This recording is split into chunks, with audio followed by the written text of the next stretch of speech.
Hi Taurus! Welcome. So ngayon tingnan naman natin kung ano yung mensahe sa'yo. Give me the message for Taurus.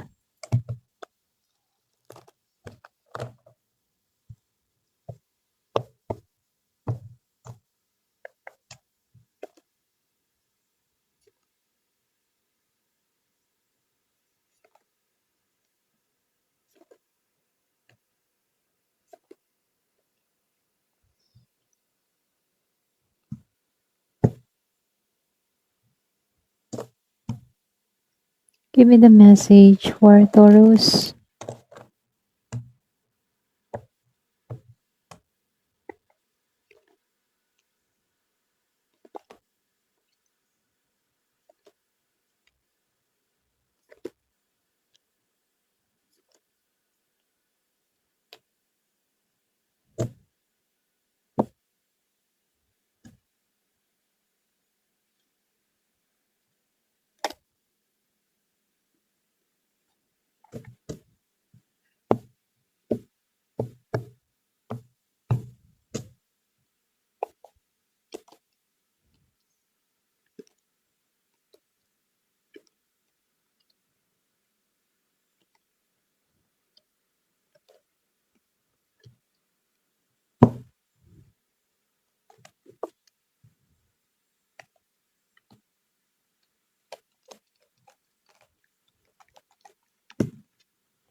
Meron kang moon, then carrots. So tingnan natin kung ano yung angel number na mensahe sa'yo. 4040, love connection. So ilagay ko na lang siya dito sa taas. Okay? So dito Aries. Sorry. Taurus nga pala to, no? Pwedeng meron kang kadiling na Aries, yung iba sa inyo. So, nakikitaan ko lang dito, no? Angel number 4040. So, dito, no? Love and connection. Love surround you. Open your heart to give and receive love abundantly in your future. So, para bang ikaw pinapaalahanan ka dito, no? Na buksan yung iyong puso. Okay? Kasi nakikitaan ko dito, maraming nagmamahal sa paligid.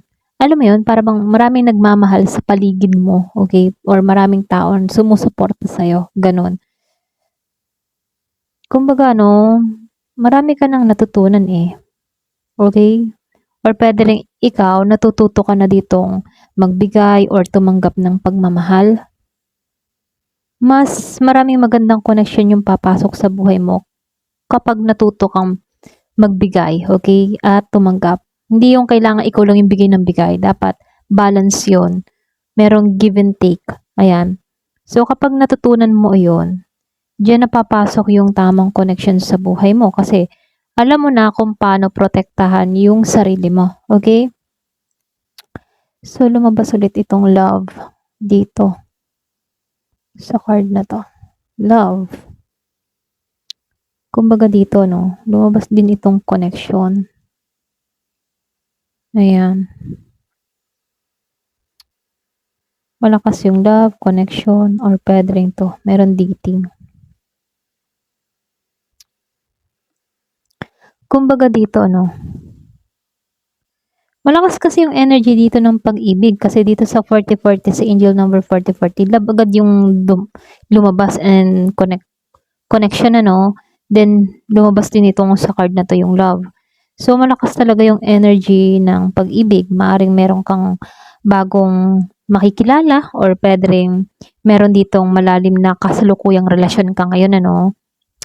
So, nakikitaan ko dito muling paglapit din ng isang tao na mahalaga sa'yo. Pwedeng nagkaroon lang kayo ng konting distance pero may palapit na connection talaga sa buhay mo. Okay? Pero dito, lumabas din tong dating. Kung ikaw naman ay isang single ngayon, may posibilidad na may parating or may darating na pagkakataon para sa bagong love and connection sa buhay mo, no? So, kung may partner ka naman, nakikitaan ko dito, no? Ito kasi yung panahon para mas pagandahin palalo yung inyong komunikasyon kung meron kang karelasyon ngayon. Okay? Kung meron kang kausap ngayon, ayan. So, mas maganda pa rin yung tipo na magtuon ka, okay, sa connection na to. Kasi mas lalalim pa to. Ayan. So, dito, yung iba sa inyo, pwede may kadiling kang Capricorn. Yung iba sa inyo, ha, kung meron kang kadiling na Capricorn, kasi lumabas itong Capricorn, or pwedeng water sign, Scorpio, Cancer, or Pisces, pwedeng ganito yung dumating sa'yo, okay? So, nakikitaan ko dito na, kumbaga, no, malaki talaga yung pagbabago na parating, okay? Or pwede rin mahulog ang loob mo dito sa taong ito. Okay, Capricorn and water sign yung iba sa inyo. Malakas yung passion ng tao na to. So, lumabas din tong lucky card. Para bang may hatid kang swerte. Or pwede rin ito yung swerte mo. Swerte ka na ngayon pagdating sa larangan ng pag-ibig or swertihin ka na sa bagong connection na paparating sa buhay mo. Okay? Yung iba sa inyo, no, magiging swerte ka na kung nitong mga nagdaang panahon o na hindi ka sinuwerte pagdating sa larangan ng pag-ibig, ano. Nakikitaan ko dito, mahahawakan mo na yung swerte kung ano man yung inaasam-asam mo pagdating sa connection. Kasi lumalabas dito na talagang sa connection yung paparating sa'yo, okay? So, lumabas itong life purpose. Kumbaga, no, habang ikaw, inaayos mo yung aspeto ng pag-ibig na inaasa mo, mas lumilinaw rin yung direksyon ng buhay at mission mo, no? Yung life purpose mo. Magkakaroon ka ng direksyon. So, meron akong nakikitang the world. Pwede nga, basta nyo pwedeng may makilala ka sa ibang bansa or pwedeng nasa ibang bansa ka ngayon. Pwedeng meron kang, or dun mo malaman kung ano ba talaga yung purpose mo. Okay? Or pwede rin matuklasan mo na kaya mo naranasan to, may purpose ka pala. Okay? Ayan, ito lang nakikita ko dito. So, mayroong magandang paparating sa'yo, may magandang naghihintay sa'yo. So, garden. Lumabas ang garden. So, lumalabas dito, no? Kasi yung garden, para tong maihahambing sa social circle, no? Pwedeng may mga tao na magiging mahalaga bahagi sa mga susunod mong chapter, okay? Kumaga magkakaroon ka dito ng maayos na paglalakbay, meron kang ma-experience or pwede mag-explore ka, okay?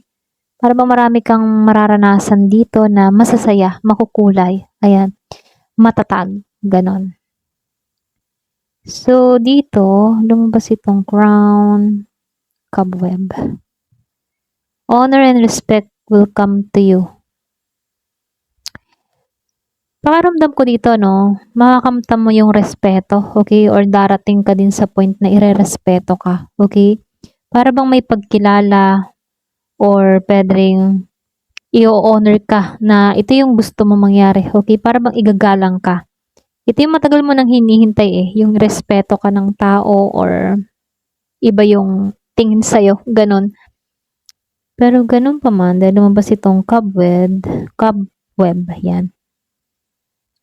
Kung tutusin dito, no, protektado ka sa anumang laban, sa mga anumang negatibong pwersa na pilit kang kinukulong, ano. So, kung halimbawa, yung bang tipo na protektado ka sa enerhiya or sa mga bagay na wala kang control, okay? So, protected from negative force beyond your control.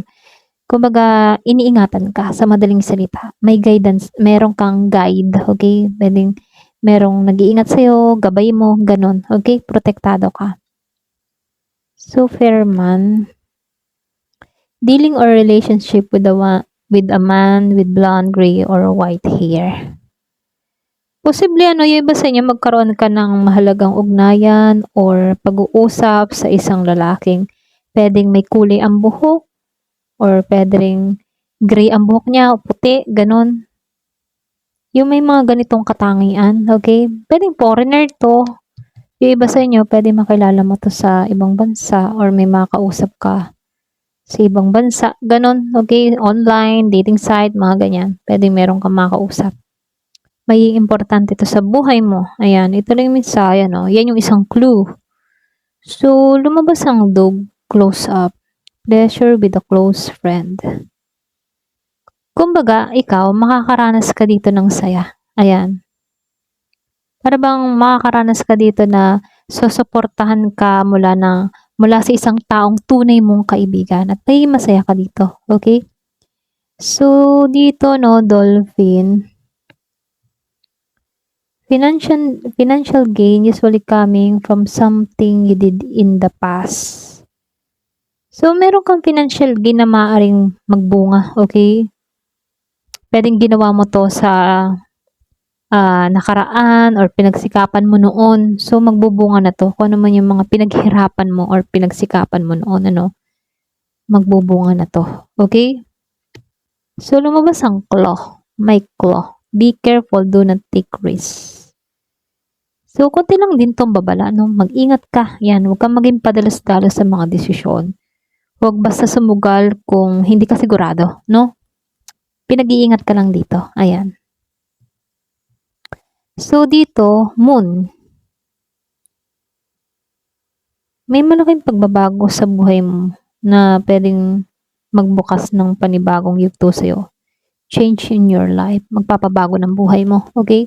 So, meron ditong pagbabago na mangyayari sa buhay mo. Yung iba sa inyo, ha? So, i-claim niyo yung mga positive, ano? Ayan. Opportunity or windfall. Yung iba sa inyo, no, pwedeng isang opportunity yung dumating or windfall pa nga ang maaaring dumating para bang uulanin ka ng mga opportunity. So, huwag mo itong palampasin kapag dumating to kasi merong pag-ulan ng opportunity sa buhay mo. Okay? Pagyabong. Ayan. Ito lang yung mensahe sa'yo, Taurus. Ayan. Thank you for watching. Love and peace.